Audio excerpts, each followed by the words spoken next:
அனைவருக்கும் வணக்கமா. அதாவது நம்ம குலதெய்வமா வணங்கக்கூடிய தேசிய தலைவர் அவருடைய அந்த திருவுருவ படத்தின் மீது எவனோ ஒருவன் மர்ம நபர்கள் இந்த பெட்ரோல் கொண்டு வீசியிருக்காங்கிற தகவல் வெளியே வந்த உடனே தமிழ்நாடு முழுவதும் இன்னைக்கு நம்ம முக்குளத்தூர் மக்கள் இன்னைக்கு கொந்தளிச்சுக்கிட்டு இருக்காங்க.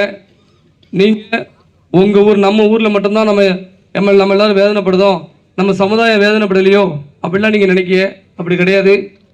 தமிழ்நாட்டில் இந்த விஷயத்தை கேள்விப்பட்ட கிட்டத்தட்ட 40 லட்சம் 50 லட்சம் தேவமாரும் இன்னைக்கு எல்லாருமே வருத்தப்படுதாங்க. நிறைய ஃபோன் கால்கள் வந்திருக்கு, திம்மராஜபுரத்தில் இப்படி நடந்துட்டு அப்படின்னு சொல்லி. அதனால என்ன சொல்றோம்னா, போராட்டத்தை நம்ம எந்த காரணத்தை கொண்டும் கைவிட போறதில்லை, அதில் மாற்றுக்கிறதே கிடையாது. கலெக்டர்கிட்ட ஃபோன் பண்ணி பேசினேன். கலெக்டர் இந்த மாதிரி வருவாய்த்துறையை நான் அனுப்பி வைக்கிறேன், பேசுங்க. ஒரு சில கோரிக்கைகள், நம்ம தரப்பில் உள்ள கோரிக்கைகள், நம்ம மக்கள் நீங்கள் எல்லாரும் ஒரே முடிவோடு இருக்க அப்படிங்கிறது எல்லாத்துக்கும் தெரியும், அரசாங்கத்துக்கும் தெரியுது. செலவு வச்சாதான் நாங்கள் இந்த போராட்டத்தை கைவிடுவோம், அதுக்கு ஊழியில் நாங்கள் கைவிட மாட்டோம் அப்படிங்கிறது நீங்கள் தெளிவாக இருக்கீங்க. முதல்ல அதுக்கு நான் இந்த ஊர் மக்களுக்கு, இந்த பெண்களுக்கு, பெண் குழந்தைகளுக்கு நான் மனதார பாராட்டுறவங்களை அனைத்து கிராமங்கள்லையும் இன்னைக்கு இந்த பெண்கள் தன்னெழுச்சியா இந்த சமூகத்துக்காண்டியும் ஐயாவுக்காண்டியும் போராடிக்கிட்டு இருக்காங்க. அந்த வருஷத்துல இந்த திம்மராஜபுரம் ஊரும் சேர்ந்திருக்கு. உங்கள் அனைவருக்கும் முதல்ல நான் நன்றி தெரிவிச்சுக்கிட்டேன்.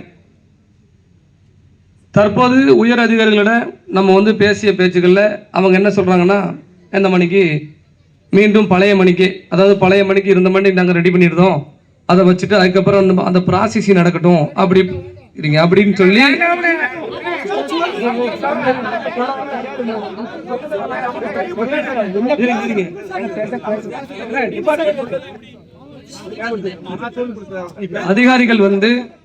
அதிகாரிகள் அந்த கோரிக்கையில வலுவா இருக்காங்க. யாரு? அதிகாரிகள். அப்ப நாம நம்மளுடைய கோரிக்கைகளை நம்ம அவர்கிட்ட சொல்லிட்டோம். எங்களுடைய மக்களுடைய கோரிக்கையும் தமிழ்நாடு முழுவதற்குள்ள எங்கள் முக்குளத்தோடைய கோரிக்கையும் திம்மராஜபுரத்தில் இதே இடத்துல வெங்கல சிலை வைக்கணும், அதை தான் நாங்கள் சொல்லியிருக்கிறோம். அதற்கு அப்புறம்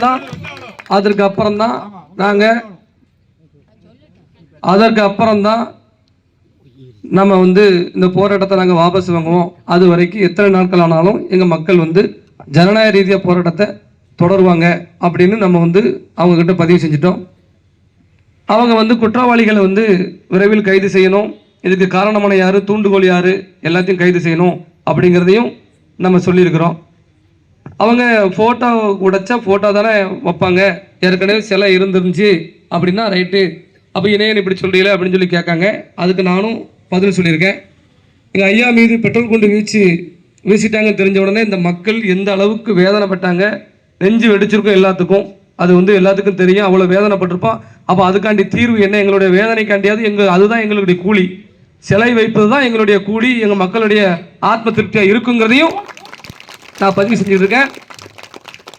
ஊர் மக்கள் அனைவரும் உங்களுடைய கோரிக்கைகள் கண்டிப்பான முறையில் வெற்றி பெறணும் அப்படின்னு சொன்னால், இப்போ நம்ம சட்டமன்ற உறுப்பினருக்கும் சட்டமன்ற உறுப்பினருக்கும் தகவல் கொடுத்துருக்குறோம். இரவு 7-8 மணிக்கெல்லாம் நான் அவர் இசைக்கராஜர் ஒரு லைனில் நான் போய் பேசுகிறேன் அப்படின்னு சொல்லியிருக்காரு. அவங்க நினைச்ச அரசியல்வாதிகள் கலெக்டர் நினைச்சாங்கன்னா எத்தனை மணி நடத்தினாலும் சரி அவங்க குயிக்காக கொண்டு சிலையை வைக்கலாம். அதனால நாமளும் சொல்லி இந்த சண்டையை நாங்கள் இழுக்கலை. எவனோ ஒருத்தன் இந்த ஊர் 18 சாதி மக்களும் ஒற்றுமையாக இருக்காங்களே, இந்த ஊரை கெடுக்கணும்னு தான் கெடுத்திருக்கிறான். அனைவரும் ஒற்றுமையோடு, இப்போ எப்படி நீங்கள் இந்த ஊர் ஒற்றுமையோடு இருக்கலோ அதே மாதிரி நீங்கள் எல்லாரும் ஒற்றுமையோடு இருக்கணும். அதனால லாண்டாடு பிரச்சனைக்கு எதுக்குமே நம்ம வித்துட்டக்கூடாது. நான் என்ன சொல்றேன், இளைஞர்களை சொல்றேன், தயவு செய்து எல்லாரும் போராட்டத்தை முன்னெடுக்குன்னு நினைச்சீங்கன்னா காலையில் நம்ம ஊர் கோயிலில் இல்லை நம்ம ஐயா மேலே போட்டோ வச்சு சத்தியம் பண்ணி கயிறு கட்டுங்க, விரதம் இருங்க எல்லாரும், அப்போதான் நம்ம ஜெயிக்க முடியும். நீங்கள் விரதம் இல்லாமல் இருந்தீங்க அப்படின்னா நம்ம ஜெயிக்க முடியாது தம்பி. எல்லாரும் கயிறு கட்டி நம்ம செலவு வைக்கணும் முடிவு பண்ணிட்டீங்களா? அப்போ எல்லாரும் நாளைக்கு மாலை போட்டு விரதம் இருங்க, வேட்டியை கட்டுங்க, நாளைக்கு மஞ்சள் வெட்டியை கட்டுங்க. அப்படி நமக்கு நம்ம ஊர் அம்மன் இருக்கா, அம்மன்கிட்ட போய் சத்தியம் பண்ணி இந்த செலவு வைக்கிறதுக்கு அப்புறம் தான் நான் மாலையை கழுத்துவேன் அப்படின்னு சொல்லிக்கிறீங்க. அதைத்தான் கட்டுங்க. காலையில அதை செய்யுங்க. முதல்ல போராட்டம் நல்லபடியா நடக்கணும்னா ஐயா, சிலை வைக்கணும் வேணும்ல, சிலை வைக்கணுமா, நீங்க எல்லாரும் நீங்க காப்பு கட்டினீங்கன்னா நடந்துரும். புரியுதா? அதை செய்யுங்க. இன்னொன்னு சொல்றேன், நான் என்னோட இயக்கம் சார்பா பிஎம்டி சார்பா என்னோட கோரிக்கைகளை நான் வந்து பதிவு பண்ணுவேன். நாளைக்கு முதலமைச்சருக்கு எல்லாத்துக்குமே நம்ம பதிவு பண்ணுவதில் மாற்றுக்கிறதே கிடையாது. நான் அதிகாரிகள்ட்டையும் சொல்லிட்டேன், தேவர் சிலை வைக்க தண்டியும் போராட்டம் தொடரும். இந்த வருகின்ற அதாவது 4-5 நாளுக்குள்ள வைக்காட்டாலும் நம்ம இந்த போராட்டத்தை பெருசா நம்ம முன்னெடுப்போங்கிறதையும் நம்ம சொல்லிட்டோம். இன்னொன்று என்னன்னா, தேவர் சிலை வைக்கலைன்னா தும்மராஜபுரம் மட்டும் இல்ல, திருநெல்வேலி டிஸ்ட்ரிக்ட் முழுவதும் முக்குளத்தூர் கிராமங்கள் அனைத்து கிராமங்களில் வந்து கருப்பு கொடி ஏற்றி தேர்தலை புறக்கணிப்போம் அப்படிங்கிறதையும் அதை நான் சொல்லியிருக்கிறேன். அதனால அதுல எல்லாரும் கான்செப்ட் செலுத்துங்க. பொறுமையா எல்லா வீடுகள்லையும் கருப்பு கொடி ஏந்தி அமைதியான முறையில் நம்ம இருந்து இதை சாதிக்கணும் அப்படின்னு சொல்லி நான் நினைக்கிறேன். அதனால அடுத்தடுத்து 1 நாள் 2 நாள் பார்ப்போம். அப்படி இல்லைன்னா என்னுடைய பிஎம்டி மக்கள் பாதுகாப்பு இயக்கத்தின் சார்பாக தமிழ்நாடு முழுவதும் உள்ள கலெக்டர் அலுவலகத்தை கண்டிப்பான முறையில் 23, 24 மாவட்ட கலெக்டர் அலுவலகத்தையும் இந்த திம்மராஜபுரத்தில் சிலை வைக்கிறதுக்காண்டி மாபெரும் முற்றுகை போராட்டையும் நான் நடத்துவேன், நடத்தி காட்டுவேங்கிறதையும் இந்த இடத்துல நான் பதிவு செஞ்சுக்கிறேன். குற்றவாளிகள் விரைவில் கைது செய்யப்படுவார்கள், மாற்றுக்கருத்தே இல்லை. காவல்துறை ஒரு சில தீவிரம்னா அந்த சிடிஆர்லாம் போடணும்னா லேட் ஆகும். நம்ம அதெல்லாம் நம்ம புரிஞ்சுக்கிடணும். அப்பாவிகள் யாரையும் பிடிச்சி கொண்டு வச்சு அவன் மேலே கேஸை போட்டக்கூடாது. புரியுதுங்களா? நாம அடுத்தவன் பாவத்தில் ஒரு நாள் விளம்பண்டோம். அதனால வந்து என்னன்னா, அவசரப்படுத்தணும் இப்படி அப்படி நம்ம சொன்னோம்னா யாராவது 2 பேரை பிடிச்சி இவன் தான் குற்றவாளின்னு சொல்லிடக்கூடாது.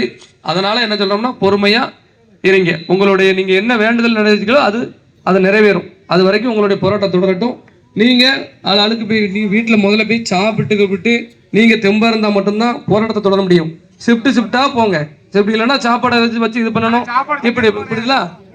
அதனால சொல்றேன். அதனால என்ன சொல்றேன், அடுத்ததாக சொல்றோம், ஊர் நாட்டாமைங்கிற ஒரு கட்டமைப்பை கொண்டு வாங்க. 2 நாட்டாமை 3 நாட்டாமைன்னு சொல்லி போடுங்க. எல்லாரும் ஒற்றுமையா இருங்க. நீங்க ஒற்றுமையா இல்லாத ஒரு காரணத்துக்காண்டி தான் ஒரு சில விஷயங்கள்லாம் இங்க நடக்கு. அதனால அனைத்து சமூக மக்களும் நமக்கு வந்து உசுரா இருப்பாங்க. எந்த சாதியும் நமக்கு எதிரி கிடையாது. எல்லாரும் கூடி நட்போடு பழவுங்க. அதுக்காண்டி நம்ம ஐயா மீது ஒருத்தர் வந்து பெட்ரோல் கொண்டு பேசிட்டானே அப்படின்னு சொல்லி பிற சமூகத்தின் மீதும் நமக்கு எந்த வன்மமும் வேண்டாம். நமக்கான கோரிக்கை நமக்கு நிறைவேறணும், அவ்வளவுதான். அதனால அரசு செவிசாய்க்கும். கண்டிப்பான முறையில் நேரடியா முதல்வர் நாளைக்கு தலையிட்டாலும் எழலாம், அரசியல்வாதிகள் நாளைக்கு வரலாம். உங்களுடைய கோரிக்கைகள் இது தேர்தல் நேரம் என்பதால கண்டிப்பான முறையில் நிறைவேற்றும் நம்பிக்கை எனக்கு இருக்கு. அதனால காவல்துறைக்கு முழு ஒத்துழைப்பு வழங்கி, ஏன்னா அவங்களும் குடும்பம் குட்டியோட தான் இருக்காங்க. நீங்க நல்லா யோசிச்சு பார்க்கணும். புரியுதுல? எங்கேயோ போயிட்டு இன்னைக்கு எத்தனையோ காவலர்கள் இன்னைக்கு சப் இன்ஸ்பெக்டர்லாம் பிள்ளையை கொண்டு போய் ஸ்கூல்ல விட வேண்டியிருக்கும், வந்து டியூஷன் கூட்டு போக வேண்டியிருக்கும், இவ்வளவு வேலையும் இருக்கும். அதெல்லாம் விட்டுட்டு இன்னைக்கு இங்க வந்து நிற்காங்க. அதனால அவர்களும் மனிதர்கள் தான். அதனால அதுக்கு ஏற்ற மணிக்கு எல்லாரும் இருங்க. தயவு செய்து என்னுடைய இளைஞர்கள் பாசத்துல தான் நான் சொல்றேன், உங்களை கூட பிறந்தவனா சொல்லுதேன், எல்லாரும் கொஞ்சம் பொறுமையா இருங்க. நாளைக்கு காலையில எல்லாரும் வேட்டியை கட்டிட்டு விரதம் இருங்க. விரதம் இருந்தா மட்டும்தான் நம்ம செய்ய முடியும். என்னையா?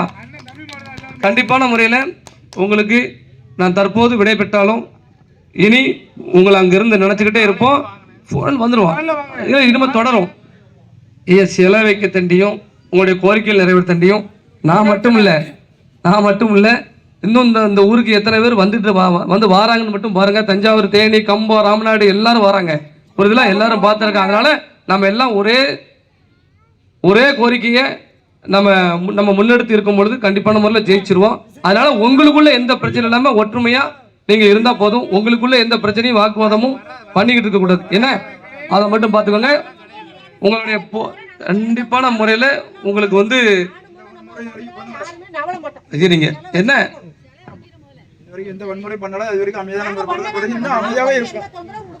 அதாவது இல்ல, ஐயா முடிவு பண்ணிட்டாரு. அதாவது திம்மராஜபுரத்துக்கு நான் துடியா வந்து நிக்கணும்னு முடிவு பண்ணிட்டாரு. அதனாலதான் இந்த மாதிரிலாம் நடந்திருக்குன்னு நினைக்கிறேன். அதனால ஐயா வருவார். என்ன கவலைப்படாங்க.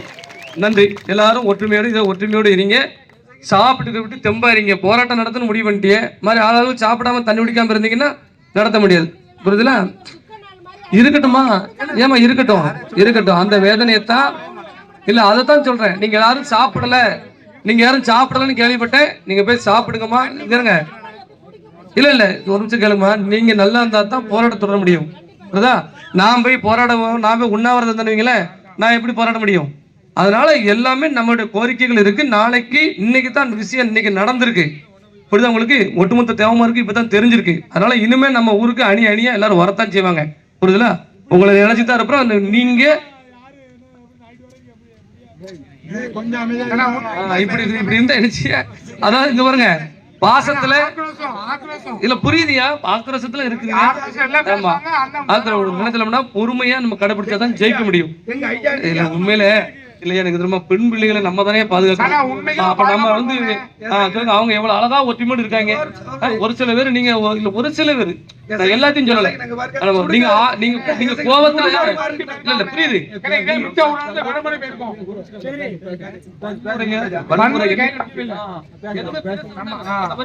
பயன்படுத்த வேண்டாம். ஏன்னா பெண் பிள்ளைகள் நம்மளை நம்பிதான் போராட்டத்துல இருக்காங்க. பாத்துக்கோங்க. அதனால தயவு செய்துமா நீங்க எல்லாரும் ஒற்றுமையோடு இருங்க.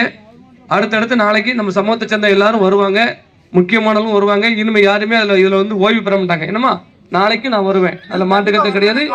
வருவேன், 200% வருவேன், அதுல மாட்டுக்கத்து கிடையாது. என்னமா, உங்க மனசு சரியாக தண்டியும் எங்களுடைய பார்வை, எங்களுடைய இது எல்லாம் இங்கதான் இருக்கும். வந்துருவேன். எல்லாரும் அமைதியா இருங்க. காலையில சரி சரி சரி சரிமா, கண்டிப்பா வெங்கடாச்சலம் வைக்கும்பா, கவலைப்படாதீங்க.